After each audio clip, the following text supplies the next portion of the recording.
Ladies and gentlemen, we come to the conclusion of tonight's gathering. I invite Rabbi Katzman to the stage to close the event. Thereafter, all of you are invited to join us for a reception in the foyer to exchange thoughts and ideas while enjoying a snack and a drink. Everything being served is kosher. Thank you, good evening, and for later, Welthuis.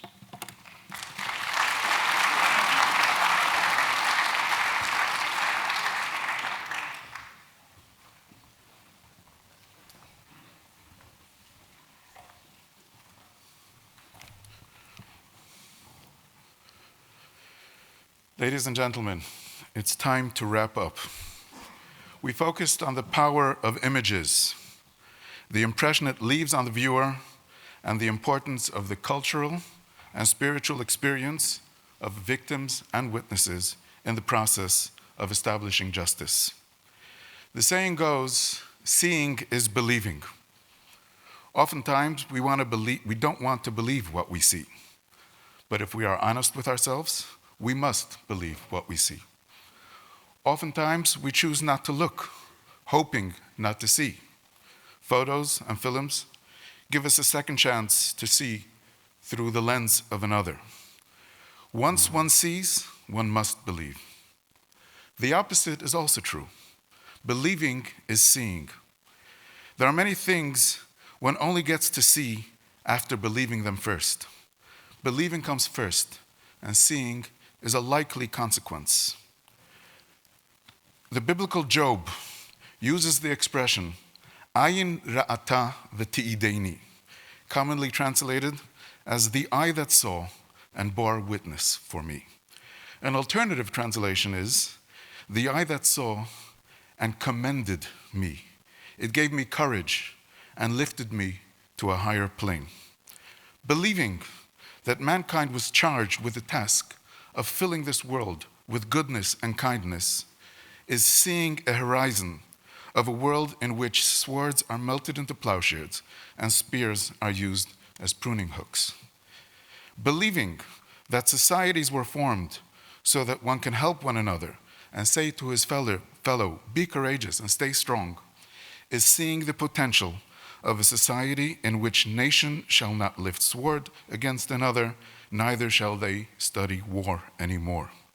Believing that the individual is created with a purpose far beyond his or her bodily reach, being created in the divine image with infinite potential, is seeing the intrinsic value of your own life, which touches infinity and is to the same extent is true of your fellow.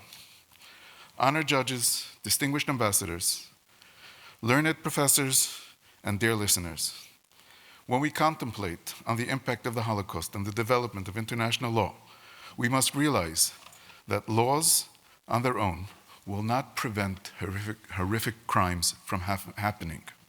Young people must be educated to live with purpose, and as we grow, so does our commitment to that purpose. Some studies and analysis decry the state of education, as the minister mentioned earlier. Some news reports on some days, our news feeds are full of reports of terror in Jerusalem, a raging war in Europe, and they cast a doubt on the truth of this position.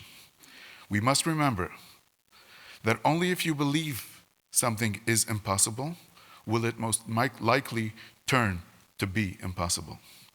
Once you believe that it is possible, it is no longer impossible. Believing that we're not placed in a jungle just to survive, we were entrusted with a garden that allows us to thrive.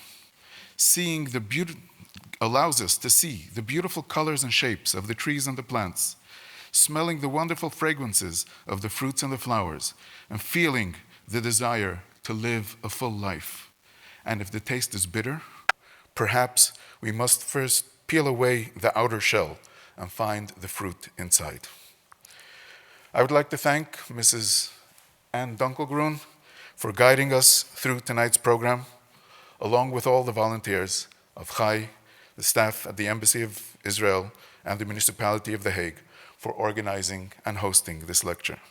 I'd like to thank all of you present who made the effort to come and pay respect and hopefully learn and honor the victims.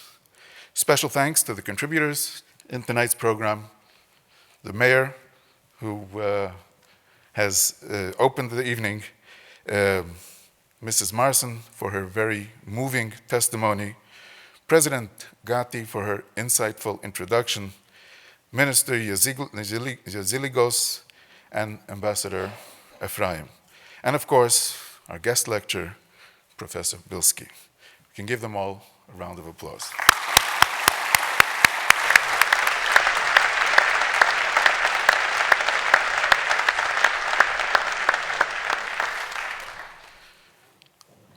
This brings this program to an end. Be blessed, and have a wonderful evening.